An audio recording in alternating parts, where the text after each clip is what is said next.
Thanks for being here. Thanks for patiently waiting because here we are to discuss another book here with Library Book Review. Um, and this is a very special book. This was a viewer's choice, our first viewer's choice ever. And the title of the book is On Earth We Are Briefly Gorgeous by Ocean Vuong. Now, I had a synopsis. I think I forgot to upload it, so forgive me, but I will read it here. On Earth We're Briefly Gorgeous is a debut novel from Ocean Vuong. It is a letter from a son to his illiterate mother, exploring their family history and struggles they face as immigrants in America. Through beautiful prose and poignant reflections, the book delves into the complexities of identity, love, and the desire for connection. So, ladies who would like to go first and discuss, spoiler free, of course, thoughts of the book and give it your star rating. I don't mind going first because mine is brief. Okay. Confession. I didn't finish it. Okay. I barely got through part 1. I got through part 1 this morning. And I've had 2 weeks. I felt like it was written like The Great Gatsby, but we are well beyond The Great Gatsby's era. I felt like it could have been a bit more like to the point. I felt like we had flashes and then back to the present and like it was not easy to get into. I do want to finish it off the strength of I could tell that this is a good story, but I just don't think it was well written to be digested. It was written for somebody's journal for no one else to ever hear, not for the masses to consume, in my opinion. Okay. In terms of stars, only because I can tell that the person who wrote it definitely was like eloquent and had a very good firm grasp of the English language, will I give it 2 stars. I'm gonna dive. Right. I really want to dive in next. And remind me real quick. I know this is unprofessional. Are we on a 5-star system? Yes. I've been the best. One being the absolute worst. Okay. I will agree. Don't laugh. I'm sorry. because I'm gonna agree with you that it was very, very difficult to dive headfirst into this book. I feel like thus far in my journey with you guys, it's been very, very light and easily digestible reads.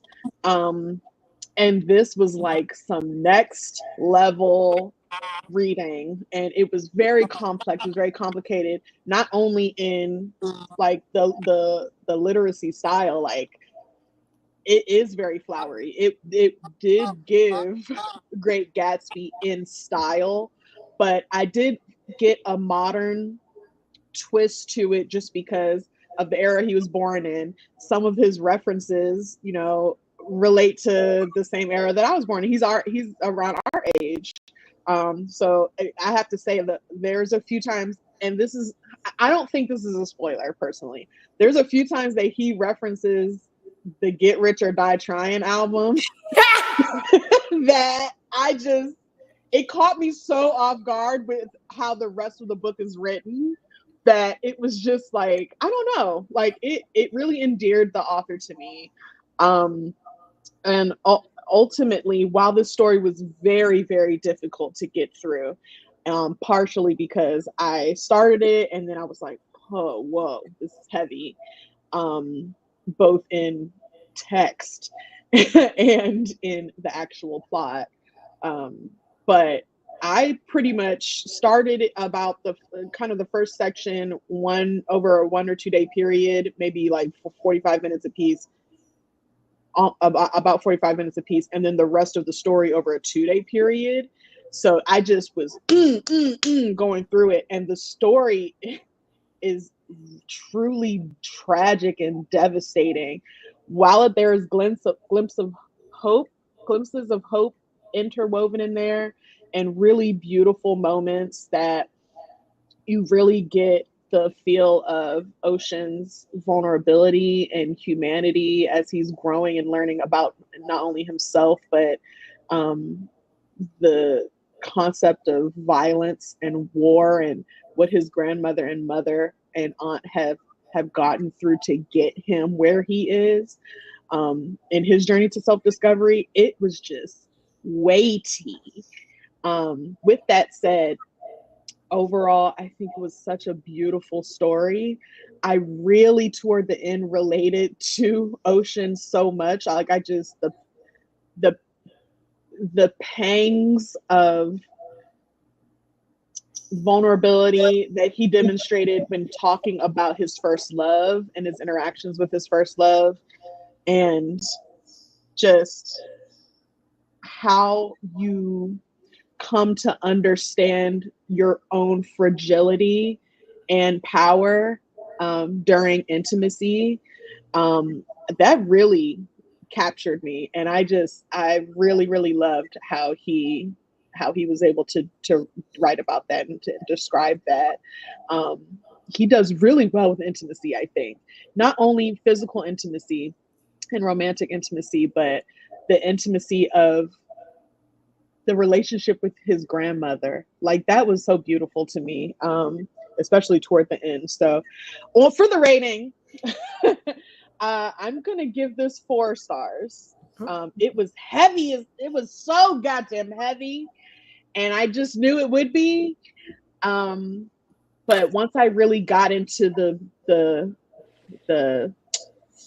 there really wasn't a climax, I will say. I guess I would say once I really got into the story of him, his first love, I don't know, something about him finally getting to a point of knowing himself to that level, and him discussing who it has become with his mother, finding out what she had to tell him. It was so much, but it just was so, it was very, like, breathtaking of a read.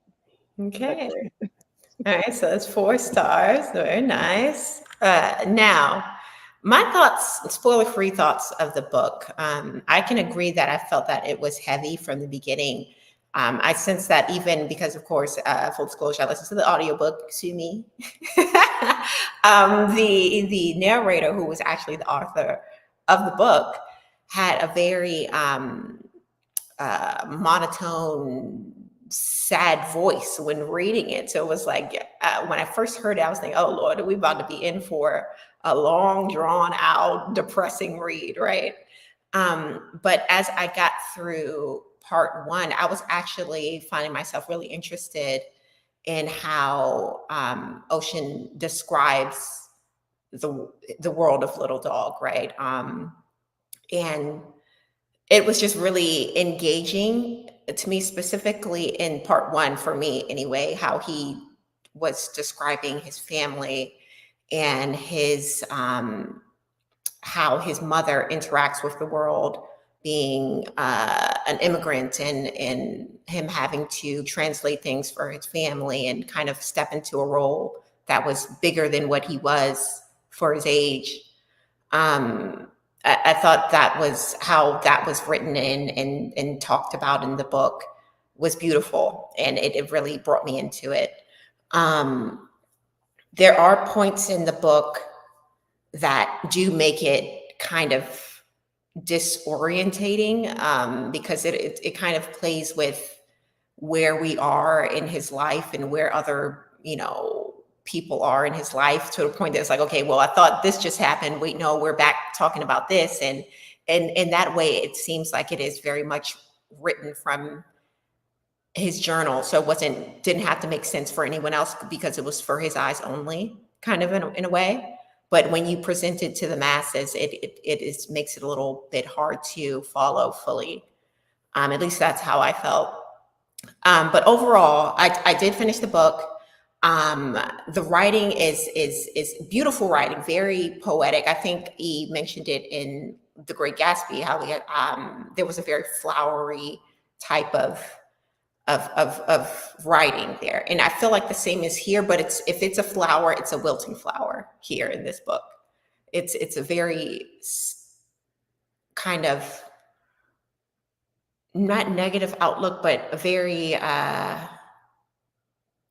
kind of saddened look of the world. But the way it was written was beautiful. So for me, though it isn't my usual read, it's not a genre that I would usually go to. I did enjoy it, and I'm going to give it. I would say I'm stuck between 3.5 and 4 stars, so I'm just going to go ahead and give it 4 stars for me. But yeah, that's just quickly our spoiler-free thoughts. We are now heading into the spoiler section of the review, and we're going to discuss a little bit about the author.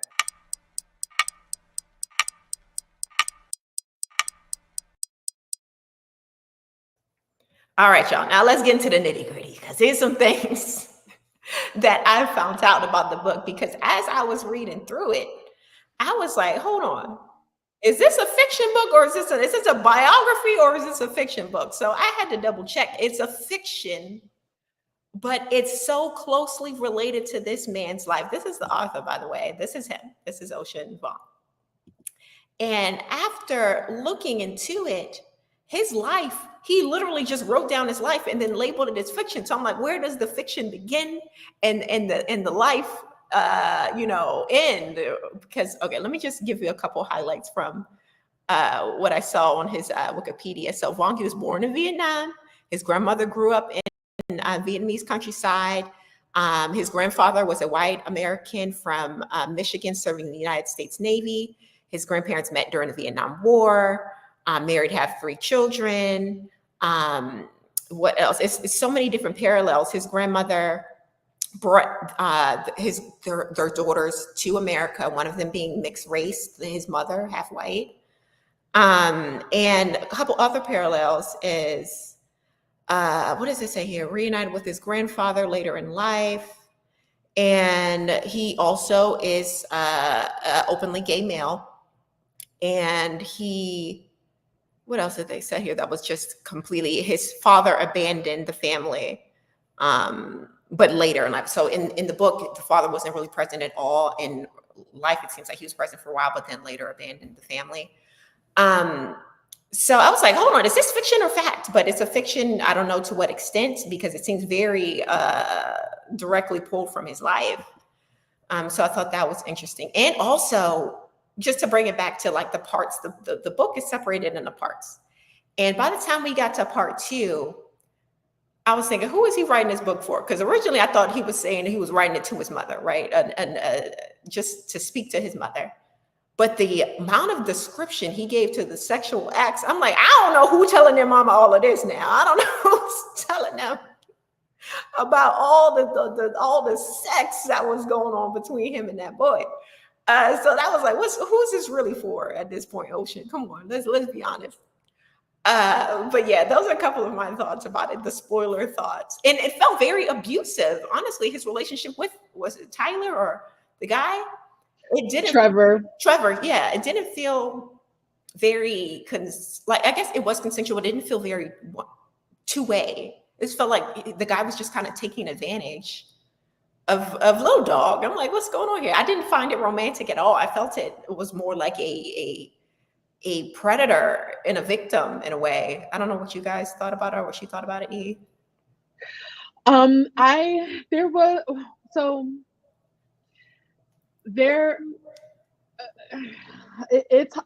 It's difficult for me to qualify Ocean's experience with that on paper.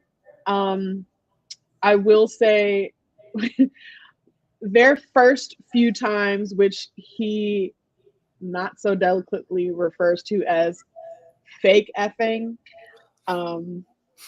felt consensual, because though he was meant to be the bottom, there was no penetration those first few times, and he used his hand, and they just kind of,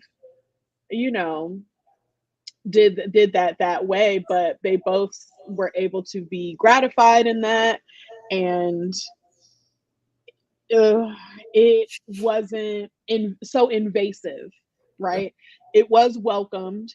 And from the moment that Ocean saw, or that little dog saw Trevor, he had those feelings about him, and he did view him that way. Now, that said, because the language was so sonnet like, it was very difficult for me to discern the beginnings of their first intimate interaction, because it went straight from you know, looking at the beads of sweat on his upper lip to we're in the barn on the floor butt booty ball naked. And I'm just like, it was hard for me to discern where they where the friendship turned intimate in that way, where they were able to kind of come to the same conclusion that there's an attraction there, and they're ready to take that next step. Now, I know that it was like them sitting one day and they were looking at each other, and it was like, it went from "don't look at me like that" to, or "don't be weird" to "I'm gonna like pee out the side of my shorts"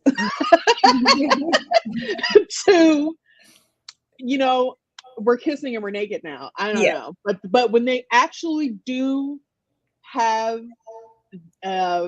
intercourse in that moment, the way it's described is great.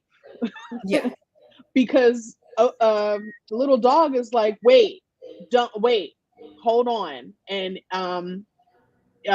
Trevor is pretty much like, no, I don't want to stop, I can't stop. That said, from my understanding and from my experience of hearing from some of my gay male friends about their first interactions in that way, their first physical intimate relationships, there's often been somewhat of a power imbalance, in that the person that they're first being intimate with is usually very experienced or much older, or, you know, at some point doesn't take the care that one would hope for in their first experience.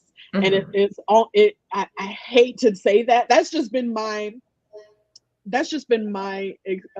experience witnessing and listening to other gay men. That's been their first intimate experiences. It has almost always been that.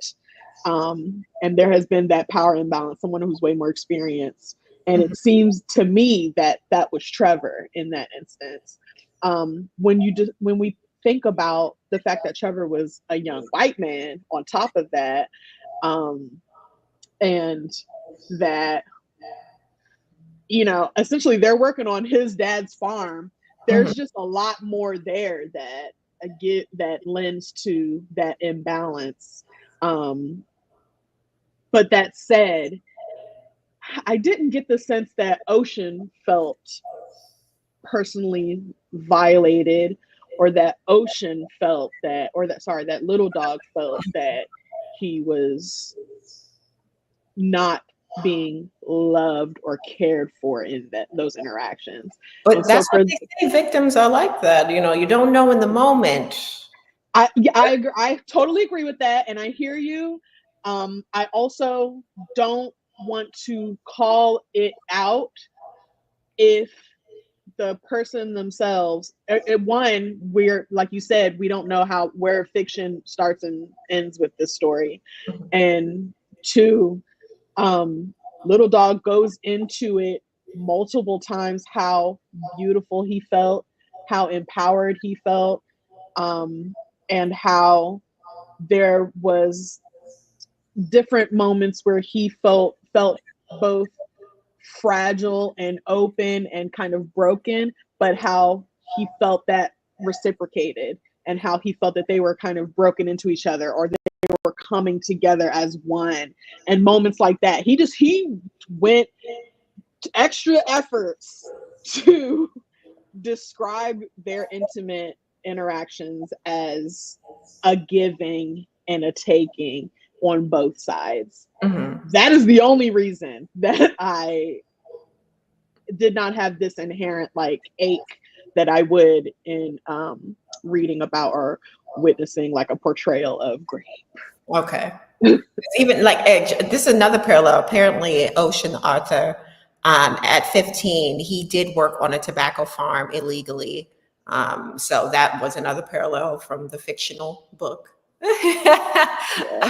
But yeah, I couldn't get into the scenes with Trevor because for me it just felt very one-sided. Like Ocean, not Ocean, Little Dog just seemed like he was so starved for love and Yeah. notice that he would take anything. Even Trevor, he was like, "Oh yeah, I don't want to be the girl. I don't want to be." He never even got Little Dog off like that. It was always about Trevor getting off, right? And it was just like, and the very last scene where they describe their intimate moments, and Little Dog, defecated himself, and Oh yeah.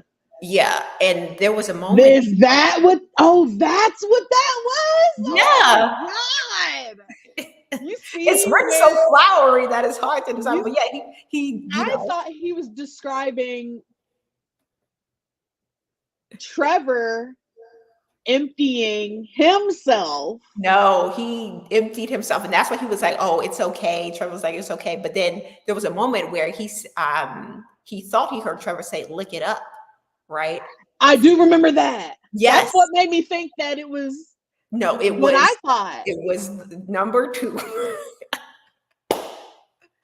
And I'm like, this just seems like it was a cycle of abuse. And later he thought he heard, "Oh, get up, not lick it up." But I'm pretty sure Trevor Old Nasty behind was like, "Lick it up," because he was abusive. I don't want to believe that. I want to believe I truly just want to, because immediately after they went to the river, they cleaned themselves up, and Trevor made him a tossed salad. Mm-hmm. For the first time ever reciprocated anything. Well, I don't even know. He said that wasn't the first time. It's happened before.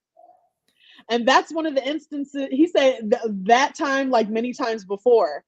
That's why I was like, oh, so there is like an interchanging of, because even with the time that Trevor was like, I don't want to feel like a girl, that only happened, that conversation only occurred because Trevor was like, okay, now me, but he just couldn't get over his own conditioning that he could not be verse. He just couldn't bring himself to be verse. We're spending a lot of time on this section, but I think that this is a powerful moment in Little Dog's like self-discovery, because it pretty much determines.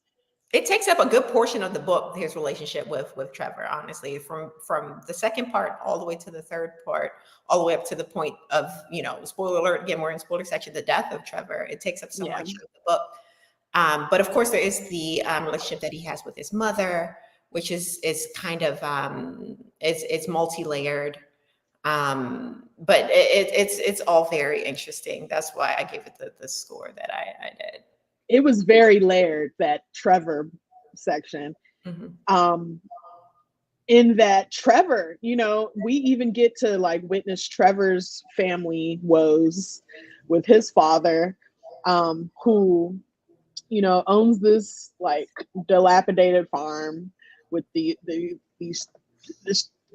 cheap tobacco crops. And the dad is like a drunk, and I think he's a war vet. But it's just, there's so many instances of Little Dog's experience where his surroundings are just crumbling, or like appear war torn. He's like being raised in the projects, right? He goes to work on this farm as an immigrant, as an immigrant worker, off the books, and this farm is kind of like I said, dilapidated, kind of broken down. The man that owns the farm is kind of broken down, and then it's just, there's just these slight glimpses of beauty and hope that are like Little Dog grasping for whatever happiness or joy he can have in these circumstances. In the very first section, part 1, very first couple paragraphs, they're like headed to the mall to buy some cookies and walk around the mall for 8 hours, not buying anything else. It's like those moments, because everything is so devastating and tragic around him for most of this book, or in around Lon, Grandma Lon, and around his mother Rose, we know, with the abuse, her abuse from her first husband, all of that. It just made me crave and like so like want to just revel in those few moments where it was like calm and peaceful and nice, and I wanted to stay with those moments. And I think Trevor was a part of that as well. It's like, you're right, he was starved for that affection and that level of acceptance and just that room to breathe and be who he is internally. And even if it was just through his sexuality. And it wasn't just through sexuality. They had their moments where they, kicked it like two teenage boys riding their bikes around the neighborhood, heading to 7-Eleven. Listen to 50 Cent. So it's an interesting book, but yeah, Stephanie, knowing all that you know now, Stephanie, would you continue reading the book, or is it still a nah for you? I'm even hearing this is boring. Like, I'm just hanging on. I'm like, this is, and maybe it's because it's not my genre. Maybe it's because I could sense the despair. Maybe it was the way it was written, but I'm like, this is a no. The more I'm hearing, the more I'm like, not for you. Okay, no problem. I'm gonna finish it though. I feel like I have to finish it, and if I do finish it, or when I do, I will give a snippet in a future review. But I'm good. I'm not. We going on to the next month's read because it is spooky season, so I want to get us a spooky book in there. It is Lord. now Bad to worse. So you had us with that damn Great Gatsby. I'm getting you back. We want to read some spookies. So stay tuned for that. Look out for that roughly around Halloween. But thanks for watching. Don't forget to like the video if you like the video, and join us next month for our next book review. See ya. Goodbye. Bye. Bye.